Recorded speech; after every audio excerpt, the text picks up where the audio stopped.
Hey guys, it's Tabby.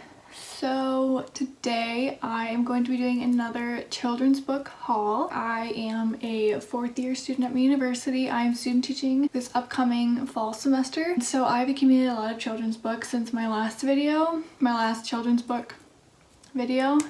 I wanted to kind of make a video just showing a bunch of the books that I've accumulated since the summer up until today. I actually just went thrifting and got some new books, but I'm going to show you the other ones first. If you have any other questions, you can always ask me, but I'm going to kind of go through them just as quick as I can because I have a lot of books to show you. And like I said, if I mentioned them before, like in the video from I think May or April, you know, it's not like intentional that I do it twice, but it is kind of far from my memory from knowing what books I had from that time up until now. But anyways, let's start. So I have, these are in no particular order by the way. I really like to get these step into reading books, and they're good for, you know, obviously younger primary, elementary students. So I got this one. It's Disney Frozen, Big Snowman, Little Snowman. It looks like this. This is another one that I got around, I think with the same time I got this one. It's a Cars book. It's just called Race Team. So cute. This one's another level one. This is Footprints in the Snow.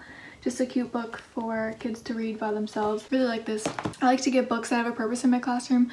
I've said this before. I don't just have books just to kind of accumulate them. Gonna be good for a season, like a seasonal read aloud, for example. Does this work with a category that I could potentially put in my classroom library? Just things like that. Does it portray a good message? Everything like that. Follow the polar bears. This one could be probably in an animal category because it talks about what they do and how they live their lives, where they live, things like that. One thing I do not have in my classroom library as much as I probably should by now is like science and social studies books.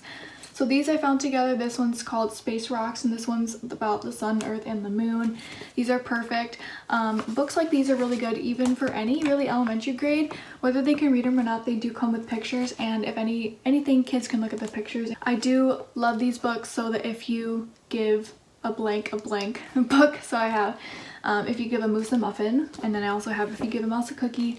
These definitely remind me of elementary school. I used to love these books and definitely want to get more. This book I read and I discovered last fall, I believe. It has a really good message. It's called Those Shoes. You should definitely look into it if you haven't already. I found this thrifting as well, and it's like almost brand new. So I'm really excited about this. This one, my cooperating teacher last spring before COVID, I was in a pre-K classroom and she read this to the kids, and there's a bunch of other books by Jen Brett, I believe is her name, the author and the illustrator, which is really great. The thing that really intrigued me with her engaging with the kids with this book is that the pictures on the side cause kids to make predictions while reading. So the one on the right here talks about something that they'll see in the next one. So like having the kids be, oh, what do you see?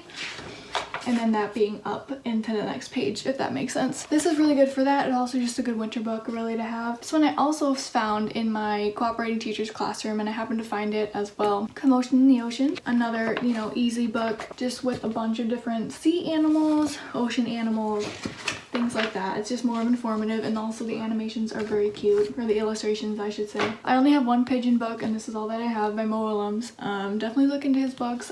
This is the only one that I found so far. It's The Pigeon Finds a Hot Dog. Another like science kind of, just more like a weather book I suppose. It's just called Rain. It's not really about rain, but it's more of just like incorporating rain in the book. It's just a little cute little story, but got this at St. Vinny's, I believe. Most of these books I've thrifted. I've never bought in a book full price unless it's like gifted to me and it's full price by someone else. 98% of the books that I get are usually hand-me-downs, which I don't mind at all. This is a Disney Pixar Toy Story 3. It's called Toy Trouble. And it's another one of the same like illustrations with like Disney Pixar like this. So this is really cute and really nice. Just to kind of, you know, broaden my demographic to really anybody who's looking for a book of any kind I like to have in my classroom. This one is Scaredy Squirrel at the Beach. I actually kind of just picked this up not really knowing what Scaredy Squirrel was, but I've seen a lot of other teachers on YouTube talk about Scaredy Squirrel, and it's kind of like a graphic novel but in picture book form. And so it's really cool, very interactive, and I definitely want to get more of these. I have another Cars book. This is Monster Truck Mater. Super cute, super cool. This one is a little bit more sturdy, the cover, I will say, and it's obviously a little bit more complicated. Okay, then I have two Peter Reynolds books. I think one of these was gifted to me, honestly. I think it was this one by a friend, Lily. She's also a teacher on YouTube, a teacher, student teacher. aspiring teacher on YouTube, and then I got Ish as well. I'm not sure if these were both gifted to me or I found one and the other, but they're in good condition. So I wish I remembered, but I can't remember. But Peter Reynolds is a great childhood author as well. His books are so well done. They portray a lot of messages about, you know, like expanding your creativity, believing in yourself, things like that. So really, really love these. Okay, I believe that's all the books that I've accumulated from summer. I just went to Goodwill and I got about 10 books or so, and they were all 99 cents each. So I am very happy about that. So I'm going to show you the ones that I got as well. So I got another Step Into Reading book. This is a level 2. This is another Cars book. It's called Driving Buddies, the same type of thing from the other one that I showed you. Definitely want to have a Cars collection in my classroom library. I feel like that kind of goes for any kid who enjoys Cars or the movie or anything like that. It's a great collection. I think I can kind of switch out throughout the year. This is a really good book. Anything about inclusion and, you know, accepting others and friendship for younger grades is so important, and this one is called Everyone Can Be a Friend. It's also in Spanish. The back, it's flipped in the middle. So this is really good. It portrays such a good message. I love this a lot. I'm really glad I found this. Next, I was so excited.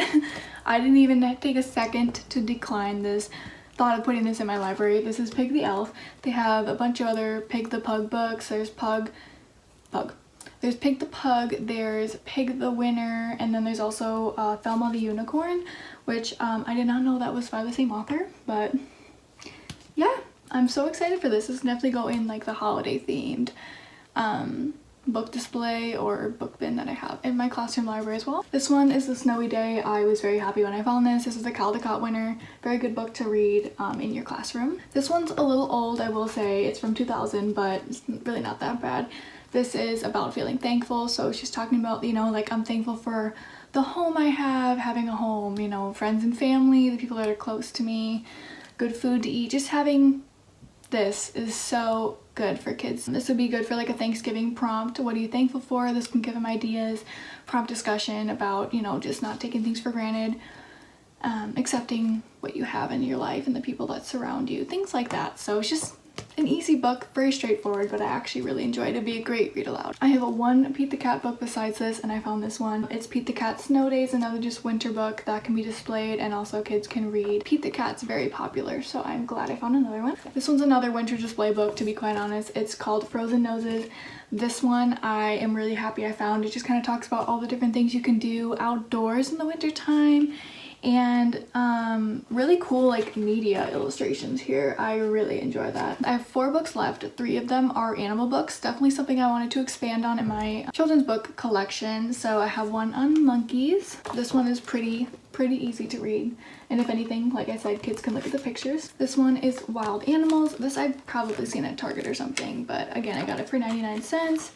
There's all different types of interactions with the print in here, the text in general, so lots of pictures, lots of cool things in here. The last animal book that I have is Whales and Dolphins. Very straightforward, but very good condition for this book. Then the last book is kind of boring, but it's a book about seasons. It's called The Bunny's Book of Seasons. This one is very old. This one is probably, I think, was made in the 80s.